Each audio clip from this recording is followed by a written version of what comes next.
Hi students. Actually நான் இங்கிலீஷில் பேசுகிறேன், 20 மினிட்ஸ் கண்டினியூஸாக பேசுகிறேன் அப்படின்னா என்னுடைய ஆர்வத்தையோ கோளாறு மனத்தில் ஏதோ அப்படி இப்படின்னுலாம் நினச்சிக்கலாம்.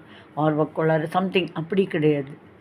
யாம் பெற்ற இன்பம் பெருக இவ்வையகம், நல்லது நினைக்கிற ஆத்மா தான் நான். இதில் என்னென்னா, உலகத்தில் எல்லா பகுதியிலையும் எல்லாருக்கும் குடும்பம், அவங்களுக்குன்னு ஒரு ஹஸ்பண்ட் வீடு, அவங்களுக்குன்னு ஒரு மதர் இன்லா வீடு, அந்த மாதிரிலாம் இன்லா வீடு எல்லாமே இருக்கும்.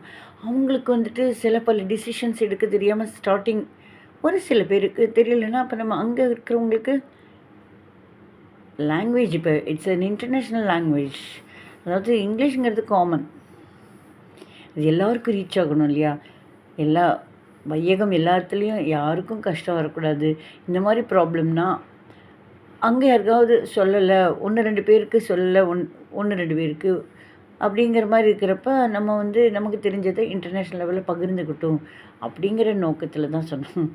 நம்மளுடைய படிப்பு தெரியுதுங்கிறத நமக்கு தெரிஞ்சதுங்கிறதையும் தெரிஞ்சனாலும் தப்பில்லை. ஏன்னா நம்ம ஒன்றுமே நமக்கு தெரியாதுங்கிற உலகம் நம்மளை தட்டி வைக்கிற இடத்துல நம்ம கொஞ்சம் எந்திரிச்சுக்கணும்.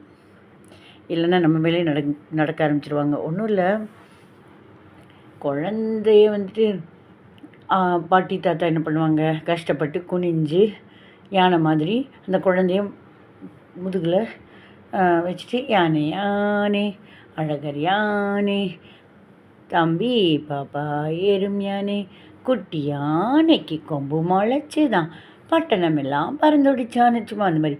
அதே குழந்தை கொஞ்சம் பெருசாகிட்டு அந்த தாத்தாவோட முதுகு மேலே போ டக்குன்னு போ அப்படிங்கிற மாதிரி இருந்தால் அது நல்லா இருக்காது.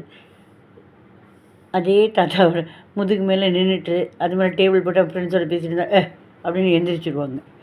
அப்போ கமந்து விட வேண்டியதான். ஸோ இது ஒன்றுமே லெவல், அதாவது நம்ம புரிதல் அவங்களுக்கு லெவலில் ஒவ்வொருத்தரோட லெவலுக்கு நம்ம போகிறோம்னா, இது நம்மளுடைய ஷோவையெல்லாம் காமிக்கிறதுக்காக இல்லை. அது குறுகிய மனசு அப்படி நினச்சிட்டு யாராவது இருந்தீங்கன்னா அதை தள்ளி வச்சுருங்க. ஏன்னா எல்லாருக்கும் மனம் நிறைவாக சில பல விஷயங்கள் தெரியாமல் இருக்கலாம். ஏதாவது இடத்துல ஏதோ ஒரு உலகத்தில் மூலையில் யாரோ ஒருத்தர் அவங்க தெரியாமல் இருக்கணும், ரொம்ப கஷ்டப்பட்டுருக்கிறவங்க, இந்த வார்த்தை அவங்களுக்கு போகும், யூனிவர்ஸ் கொண்டு போகும். அப்பா அது வைப்ரேட் ஆகும். சரிங்களா? இதுதான் நானும் தமிழ் தெரிஞ்சு தமிழ்லேயே பேசியிருந்தேன். அந்த வட்டத்தில் இருக்கிறவங்களுக்கு தான் தெரியும். அப்போ தமிழ் தெரியாத மக்கள் பீத்துக்கிட்டு தமிழ் பேசுகிறேன் அப்படின்லாம் கேட்க மாட்டாங்க. ஏன்னா அவங்களுக்கு தமிழ் தெரியாதுங்கிறனால நம்ம தமிழில் பேசுகிறோம் அப்படின்னு ஆகாது.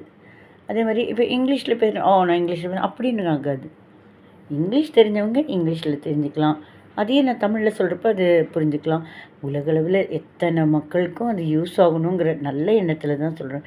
குறுகிய மனசில் என்னென்னவோ நினச்சிக்காதீங்க, கர்வமெல்லாம் கிடையாது. அப்படியாவது உங்களுக்கு அழுக்கான மனசை தான் தூக்கி போட்டுருங்க.